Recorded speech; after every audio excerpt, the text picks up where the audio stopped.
बिस्मिल्लाहिर्रहमानिर्रहीम। तो लास्ट कुछ वीडियोस में हमने बात की थी गॉसेस डाइवर्जेंस थ्योरम की, और उससे पहले हमने curl of vector, divergence of vector और gradient of a scalar function पढ़ा था। तो इस वीडियो में हम पढ़ेंगे स्टोक्स थ्योरम। तो जिस तरह से गॉसेस डाइवर्जेंस थ्योरम हमें सरफेस जो है इंटीग्रल और वॉल्यूम इंटीग्रल के दरमियान में रिलेशन प्रोवाइड करता है, इसी तरह से स्टोक्स थ्योरम हमें लाइन इंटीग्रल और सरफेस इंटीग्रल के दरमियान में रिलेशन प्रोवाइड करता है। तो सबसे पहले इसकी स्टेटमेंट पढ़ते हैं और फिर इसको समझने की कोशिश करते हैं। The line integral of a vector function around a closed curve is equal to the surface integral of the curl of that vector over surface which is bounded by that curve is called Stokes theorem। तो इसको थोड़ा सा divide करते हैं parts में और फिर इसको समझने की कोशिश करते हैं।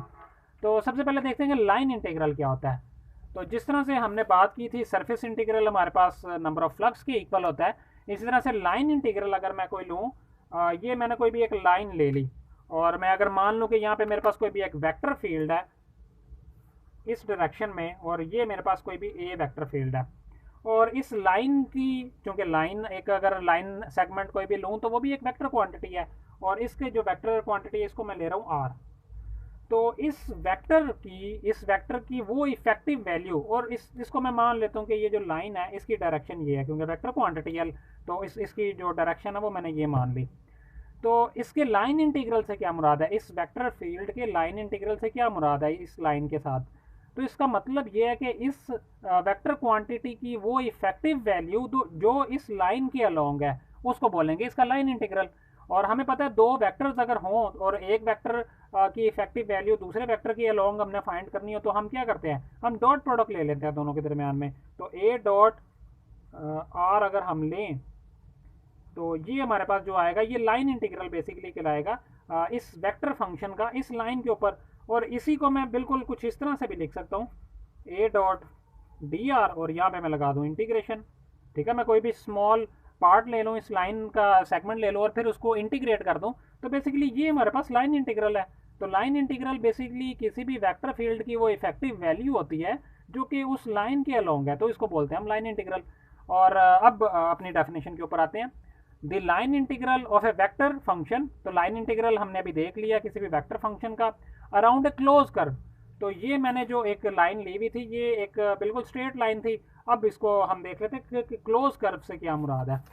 तो अगर मैं मान लूँ कि ये मेरे पास एक क्लोज कर्व है, जैसे ये एक सर्कल है, तो ये मेरे पास एक क्लोज कर्व हो गया और ये मेरे पास एक वेक्टर फंक्शन हो गया ए। और अब इसका जो ये मेरे पास सर्कल है इसकी लेंथ भी कुछ ना कुछ होगी, उसको भी मैंने बोल दिया आर। और जाहिर बात है ये एक लूप बना हुआ है तो लूप की भी डायरेक्शन होती है, और इसकी डायरेक्शन मैंने मान ली कि ये क्लॉकवाइज इसकी डायरेक्शन है। अब इस वेक्टर फील्ड की इफेक्टिव वैल्यू जो इस लेंथ के अलोंग है वो बेसिकली इसका कहलाएगा लाइन इंटीग्रल। और इसका लाइन इंटीग्रल हम जनरलाइज फॉर्म में अगर लिखें तो बिल्कुल वही होगा ए डॉट डी आर, और इंटीग्रेशन अगर आप कर दें तो ये basically line integral of A vector का इस कर्व के अलोंग हो जाएगा हमारे पास। और जो स्टेटमेंट है वो ये कहती है कि line integral of vector function around a close curve is equal to, तो जो ये लाइन इंटीग्रल आपने फाइंड किया ये किसके इक्वल है, इज इक्वल टू, कहाँ पे गया चला ये, equal to the surface integral of the curl of that vector. कि जो आपके पास इससे अब ये सरफेस ये हमारे पास क्लोज करवा गया ना, तो उसके दरमियान में ये कुछ ना कुछ सरफेस एरिया भी है। तो इस सरफेस के अंदर जो कर्ल प्रोड्यूस हो रहा है, कर्ल अभी हमने प्रीवियस वीडियोस में पढ़ लिया, तो जो कर्ल प्रोड्यूस हो रहा है उसके जो सरफेस इंटीग्रल है उसके बराबर हमारे पास ये लाइन इंटीग्रल आएगा। तो ये बेसिकली इसकी स्टोक्स थ्योरम की हमारे पास डेफिनेशन है कि जो लाइन इंटीग्रल है क्लोज कर्व का किसी भी वेक्टर फंक्शन का वो बराबर होगा जो कर्ल है उस सरफेस, जो उसी वेक्टर का उस क्लोज कर्व के अंदर जो सरफेस है उससे उसके सरफेस इंटीग्रल के बराबर होगा, उसके कर्ल के सरफेस इंटीग्रल के बराबर होगा। और उसी स्टेटमेंट को मैंने यहाँ पे लिखा हुआ है, line integral of vector A equal to surface integral of curl of A. तो ये हमारे पास इसी को मैथमेटिकल फॉर्म में अगर लिखें तो ये हमारे पास लाइन इंटीग्रल हो गया। और ये सर्कल जो बना हुआ है ये शो कर रहा है कि क्लोज इंटीग्रल है, हमारे पास एक क्लोज पाथ में हमने इंटीग्रेशन की हुई है। और यहाँ पे हमारे पास सरफेस इंटीग्रल डी ए, मैंने बोला था कि ये सरफेस इंटीग्रल को रिप्रेजेंट करता है, और ये मेरे पास कर्ल ऑफ ए है। कर्ल ऑफ ए का सरफेस इंटीग्रल हमारे पास बराबर है line integral of A vector function.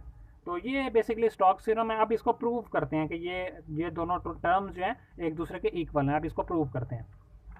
तो चूंकि हमें हमें लाइन इंटीग्रल चाहिए क्लोज कर्व का, तो यहाँ पे मैंने एक क्लोज कर्व ले लिया। ये मेरे पास एक क्लोज कर्व आ गया, और इस कर्व को कुछ मैंने पॉइंट्स दिए हुए हैं। एक इस पॉइंट को मैंने ए बोल दिया, इसको बी, इसको सी और इसको डी बोल दिया। ये 4 पॉइंट्स मैंने इस कर्व के ऊपर लिए हुए हैं।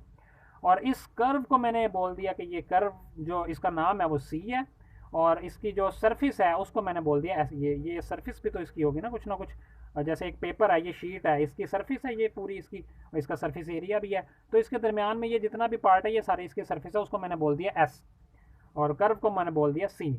तो अगर मैं इस पूरे कर्व को छोटे छोटे एलिमेंट्स में डिवाइड कर दूं, और हर एलिमेंट की जो मैंने लेंथ रखी है वो D R, small D R length अगर मैं मान लूँ कि इतनी लेंथ है उसकी, तो वो इसको मैंने छोटे छोटे पैचेस में डिवाइड कर लिया। अब अगर मैं बोलूँ कि लाइन इंटीग्रल फाइंड करूँ मैं किसी भी एक पर्टिकुलर पॉइंट पे एक पर्टिकुलर लाइन सेगमेंट के लिए, तो वो मेरे पास क्या आएगी, वो बेसिकली इसके बराबर आएगी ए डॉट डी आर। और अगर पूरे कर्व की मैं अगर फाइंड करना चाहूँ लाइन इंटीग्रल, तो मैं क्या करूँगा, इंटीग्रेशन कर दूंगा। तो लाइन इंटीग्रल ऑफ इस कंप्लीट कर्व की अगर मैं लाइन इंटीग्रल बात करूँ, तो वो पूरे इसके बराबर होगी।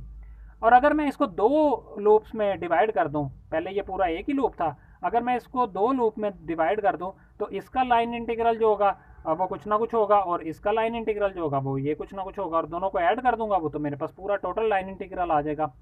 तो इसको जब मैं 2 पार्ट्स में डिवाइड करूंगा, तो वो मेरे पास टोटल लाइन इंटीग्रल कुछ इस फॉर्म में बन जाएगा। ये मेरे पास कर्व 1 हो जाएगा, ये मेरे पास कर्व 2 हो जाएगा। कर्व 1 की लाइन इंटीग्रेशन प्लस कर्व 2 की लाइन इंटीग्रेशन सम कर देंगे, तो वो टोटल लाइन इंटीग्रल ऑफ ए के बराबर ही होगा। और इसी तरह से अगर मैं इसको n टाइम डिवाइड कर दूं, अभी मैंने 2 टाइम्स डिवाइड किया तो ये आ गया, अगर मैं n टाइम इसको डिवाइड कर दूं, तो वो मेरे पास कुछ बन जाएगा इस फॉर्म में। तो ये मेरे पास लाइन इंटीग्रल आ जाएगा कुछ इस फॉर्म में, C1 C2 C3 up to Cn तक मैंने इसको डिवाइड किया हुआ है लूप्स को। तो मेरे पास इस तरह से टोटल लाइन इंटीग्रल जो है वो इन सब के सम के बराबर होगा।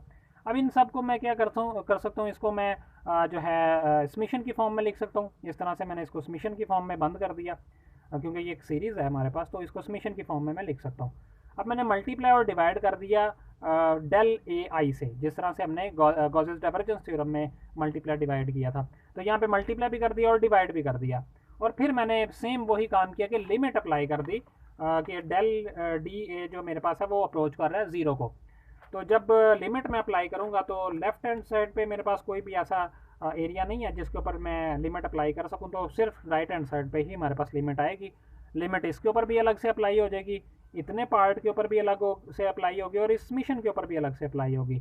तो अभी प्रीवियस हमने बात की थी वीडियो में कि जो इंटीग्रेशन है, जब लिमिट आप अप्लाई करते हैं मिशन के ऊपर, तो वो इंटीग्रेशन में कन्वर्ट हो जाता है। जब डेल वाली किसी चीज़ के ऊपर अप्लाई करते हैं, ये डेल बी पे हमने प्रीवियस वीडियो में अप्लाई किया था, तो वो डी बी बन गया। यहाँ पे डेल ए पे ऊपर अप्लाई करेंगे तो ये डी ए बन जाएगा। और ये दरमियान वाली टर्म जो आप देख रहे हैं, इस टर्म के ऊपर जब हम अप्लाई करेंगे, तो ये बेसिकली हमारे पास कर्ल ऑफ वेक्टर बन जाएगा, जो हमने अभी प्रीवियस वीडियोस में कर्ल के बारे में पढ़ा। तो ये बिल्कुल सेम वो कर्ल हमारे पास आ जाएगा जो हमने प्रीवियस वीडियो में कर्ल के बारे में पढ़ा, कि लिमिट हमने अप्लाई की हुई और ये line integral divided by area. तो बिल्कुल ये सेम वही चीज़ बन जाएगी जब लिमिट मैं इस इंटरनल पार्ट के ऊपर अप्लाई करूँगा। तो ये मैं यहाँ पे मेरे पास आ जाएगा कर्ल ऑफ ए। तो इसको लिमिट अप्लाई करने के बाद हमारे पास, जब इसके ऊपर लिमिट अप्लाई कर देंगे, तो फिर वो जो चीज़ है हमारे पास कुछ इस तरह से बन जाएगी। अच्छा, ये प्रीवियस वीडियो का हमारे पास है पेज,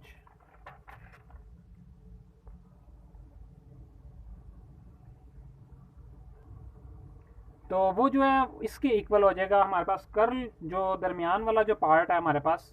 अगर मैं इसको इस तरह से रखूं, तो जब इस मिशन पे लिमिट अप्लाई करेंगे तो वो इंटीग्रेशन में कन्वर्ट हो जाएगा।